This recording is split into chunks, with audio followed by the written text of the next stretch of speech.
بيبدأ فيلمنا في اليابان القديمة واللي كانت متقسمة لأقاليم كتير.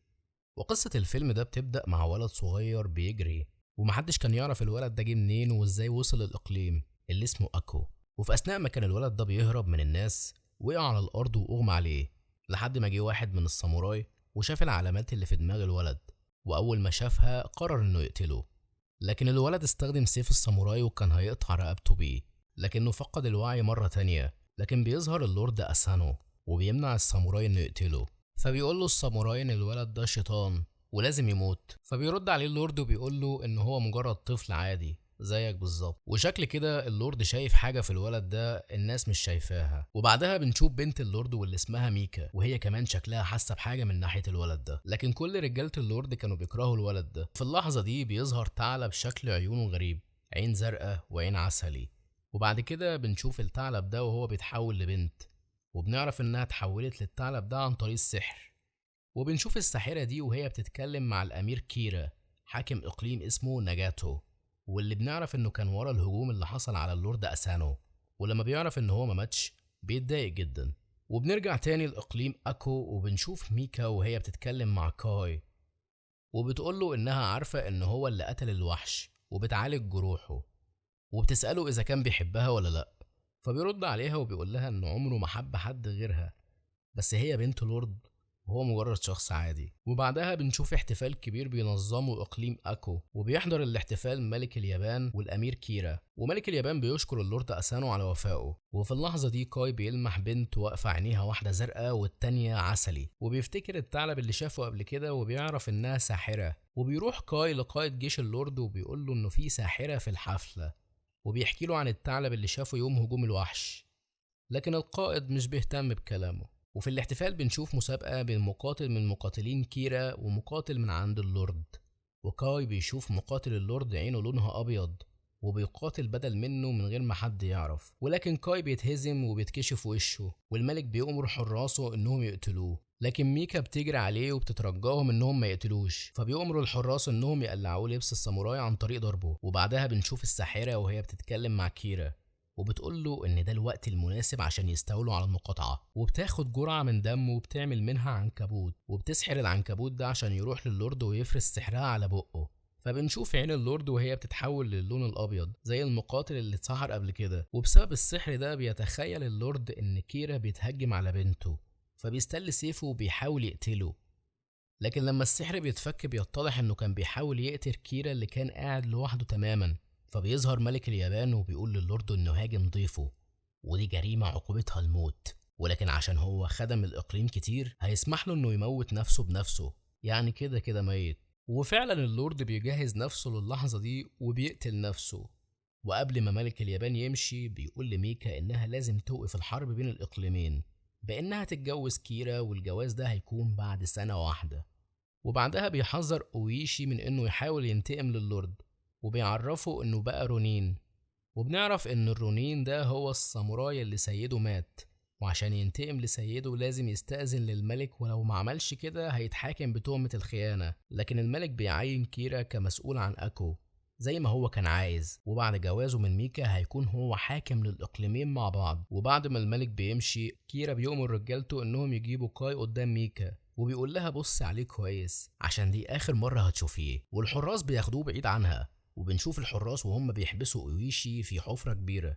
وبعد سنة بيفرجوا عنه، فبيرجع أويشي لبيته وبيسأل عن رجالته. فبتقول له مراته إنهم سابوا الإقليم وخلعوا، وإن كيرا هيتجوز ميكا قريب. فبيسأل عن كاي، فابنه بيقول له إنهم أخدوه جزيرة اسمها داتش واتباع هناك كعبد. وبعدها أويشي بيطلب من ابنه يجيب له 3 أحصنة، وكمان بيديله خنجر وبيقول له روح لرجالتي وخليهم يقابلوني عند البحيرة. وبيروح لجزيرة داتش دي وبيقول لهم انه جاي يبارز شخص معين. بعدها بيشوف كاي وهو بيقاتل شخص ضخم جدا. حاول كاي يتفادى ضربات الشخص ده، وبعدها ضربه بسيفه في ظهره، وبعدها بيقطع رقبته. وبيدخل اويشي، لكن كاي شكله كان مسحور، فضل يهاجم اويشي من غير حتى ما يعرف هو بيهاجم مين. ولما كان هيقتله اويشي قال له ان ميكا محتاجاه، فرجع كاي لوعيه ورفع سيفه بطريقة معينة عشان يفهم أويشي إن هو معاه. وبيضربوا الحراس وبيهربوا، فبيقول له أويشي إن ميكا هتتجوز بعد أسبوع، وإن كيرا عنده 1000 مقاتل زائد طبعا الساحرة بتاعته. وعند كيرا بيجي واحد من الحراس يبلغه إن كاي هرب من الجزيرة بمساعدة واحد من الساموراي. فبيفهم كيرا إن أويشي هو اللي هرب كاي، وبيطلب من الساحرة بتاعته إنها تقتل أويشي. في الوقت ده كان أويشي وكاي مجتمعين مع رجالة أويشي اللي بيعرفهم إنهم لازم ينتقموا للورد ويقتلوا كيرا، وكلهم بيوافقوا. فبيحط أويشي خطة وبيعرف كل واحد مهمته إيه، وبعدها بيروح أويشي ورجالته لقرية عشان يجيبوا منها أسلحة، لكن بيعرفوا إن كيرا قتل كل الناس اللي فيها واستحوذ عليها. فبيسأل أويشي كاي وبيقول له هنجيب أسلحة منين؟ فبيقول له كاي إنهم لازم يروحوا جزيرة الشياطين. فبيرد عليه أويشي وبيقول له إن الجزيرة دي مجرد أسطورة، لكن بنتفاجئ إن كاي بيقول له إنه كان مولود أصلا في الجزيرة دي وعاش فيها قبل ما يظهر عندهم في الإقليم. فبيروحوا الجزيرة دي وبيدخلوا معبد كبير جدا، وبيحذر كاي أويشي إنه ما يستلش سيفه مهما حصل. ودخل كاي وقابل كاهن شكله غريب جدا، واللي قال لكاي إنه سابهم وتخلى عنهم وراح لعالم البشر. فبيقول له كاي إن في ناس طيبين بره الجزيرة وإنه بشري زيهم ولازم يعيش معاهم، وبيطلب من الكاهن الغريب ده أسلحة.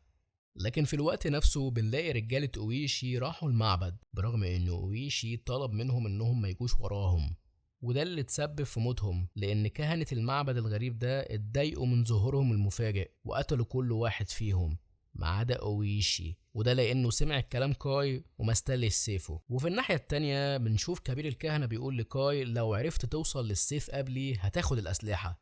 وفعلا كاي بيوصل للسيف قبله وبيحطه على رقبته، لكن ما بيرضاش يقتله. وبيروح لأويشي وبيقول له انه نجح في الاختبار، وكان الاختبار ده انه ما يستلس سيفه، والصدمة ان رجالته كانوا عايشين والناس اللي اتقتلت دي كانت مجرد وهم. فبياخدوا الأسلحة وبيمشوا، وبعدها بيروحوا لكيرا اللي بنعرف ان هو بيزور قبر أجداده، ولكنهم بيتصدموا لما بيشوفوا الساحرة واقفة مكانه وبتحرق المكان وحراسها بيضربوهم.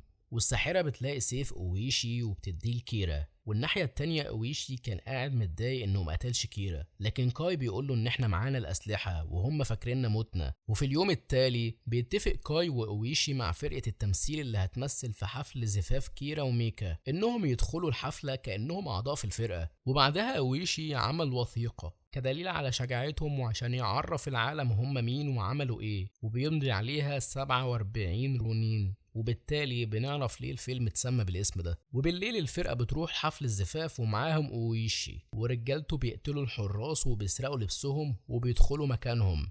وفي الوقت اللي كيرا بياخد ميكا وبيمشي بتحاول ميكا تقتله لكن ما بتعرفش، فبتجري وبتروح لكاي وبتقوله انها كانت متأكدة انه عايش وانه هينقذها. لكن في اللحظة دي الساحرة بتجيلهم على هيئة وحش مخيف وبتحاول تقتل كاي وهو بيحاربها بكل قوته، وبيشوفها رايحة تقتل ميكا وبسرعة بيقتلها وبترجع إنسانة عادية تاني وبتموت. وفي نفس الوقت أويشي بيلاقي كيرا وبيقاتله بقوة، وبينتصر أويشي على كيرا وبيقطع راسه، وبنشوفه وهو ماسك راسه وبيخرج بيها وبيوريها للحراس وبيعلن انتصاره. وبعدها بيرجعوا لإقليم أكو مرة تانية وبيلاقوا الناس موجودة في انتظارهم عشان يشكروهم. وبعد كده بيجي ملك اليابان وأويشي بيطلب منه يسمح لهم يموتوا بكرامة، والملك بيرد عليه انه حذره من الانتقام وانه عقوبته هو ورجالته الإعدام كمجرمين، ولكنه مش شايف قدامه غير رجال ساموراي أقوياء، وعشان كده هيموتوا بكرامة وهيدفنوا جنب اللورد، يعني كده كده ميتين برضه. وتاني يوم الصبح بيجهزوا لتنفيذ حكم الإعدام، وقبل الإعدام الملك بيبص على ابن أويشي وبيقول له إنه الوحيد اللي مش هيموت عشان سلالة أويشي تفضل عايشة. وبيقتل كاي نفسه وهو بيبص لميكا عشان تكون آخر حاجة شافها قبل ما يموت. وبينتهي فيلمنا لحد كده. لو وصلت لحد هنا وعجبك الملخص ده ما تنساش تشترك في القناة وتفعل الجرس عشان يوصلك كل جديد. شكرا.